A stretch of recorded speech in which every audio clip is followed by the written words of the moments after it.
All right, we're reading Little Legends, The Great Troll Rescue by Tom Percival, and we are on Chapter 6, The Magic Bum. Red crashed through a thatched roof. She bounced off one, then rolled down another, and things had been looking up until the last one gave way beneath her. Instead of dropping silently, Red was now screaming as loud as she could as she fell toward the flagstones below. Gah! There was a puff of smoke, and instead of slamming into a cold, hard floor, Red found herself landing on something surprisingly soft and warm. The flesh-colored cushion wobbled beneath her as she sat up looking around.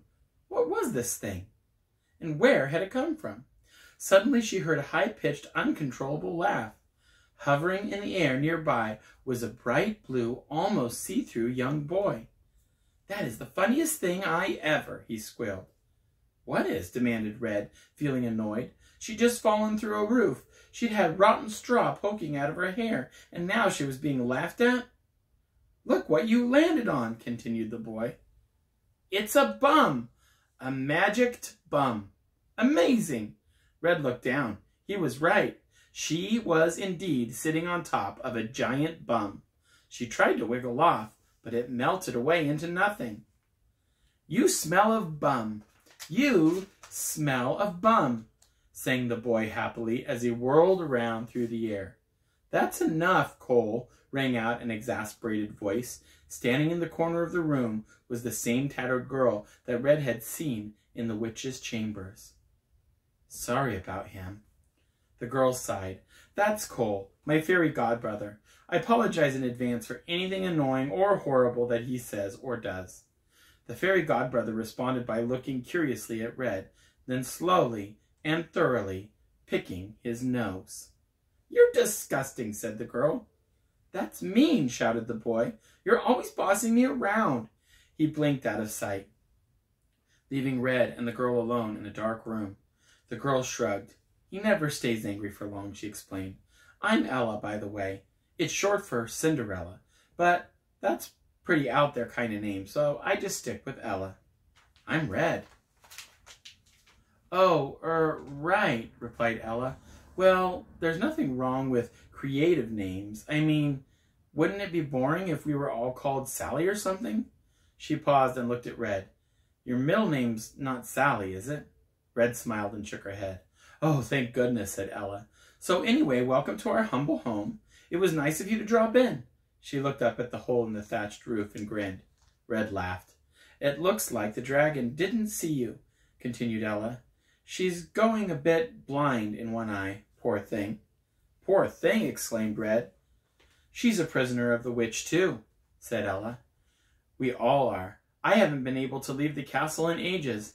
Anyway, I know the witch is up to something. For the past few months, she's been sending Wilf out to hunt down magical creatures."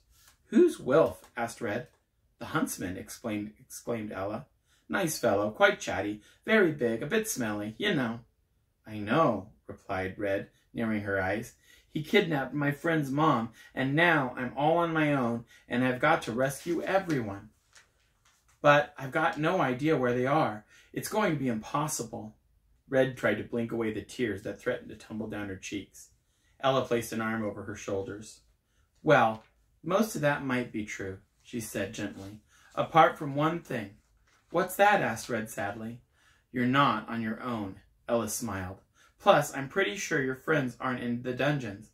I heard the witch moaning that the dungeons were already full, so we know we don't have to look in there." She looked away from Red and called out, "Hey, Cole, fancy playing some tricks on the guards? You can be as silly as you like. I promise I won't shout." "Promise?" asked Cole. Cole's voice from thin air. "Promise," replied Red. There was a crackle of magical smoke, and the room filled with a blue light as Cole reappeared. "You won't be mad if I get things wrong?" he asked. "Of course not," said Ella. "Even if I make it rain rabbit poo instead of unlocking a door or something like that?" "Even if you do that," said Ella. "Listen, Cole, I'm sorry I shouted at you earlier. I didn't mean it." "That's all right," exclaimed Cole happily. "I'd forgotten anyway." "So who are we rescuing?" Red smiled suddenly. The world seemed a little bit brighter. "But gosh, just look at the state of me," gasped Stella, looking down at her ragged clothing. "I can't meet your friends like this. I have to get changed." She hurried off into the next room. Cole had one finger firmly stuck up his nose when he looked over at Red.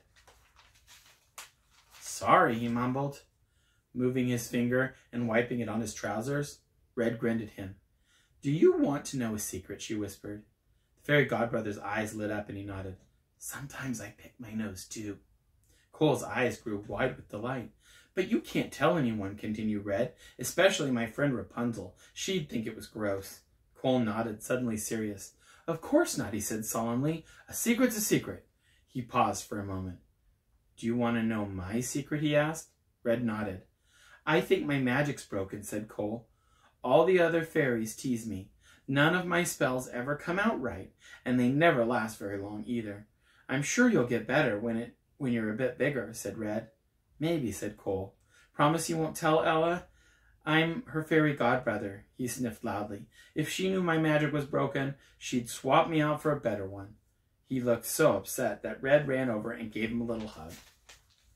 "Come on, Cole, cheer up. Ella would never do that." "What are you two whispering about?" asked Ella as she walked back into the room. Cole stared at Red in a you-promised sort of way. "Oh, nothing," said Red casually. "Wow, I love that dress." "Thank you," beamed Ella. She patted down the collection of rags she was wearing. They looked even dirtier than the clothes she'd just changed out of. "This is my very best dress, for special occasions." Ella swept her hair back elegantly, leaving a grimy smudge across her face. "Very nice," said Red, with a slight grin. "So, how do we get out of here?"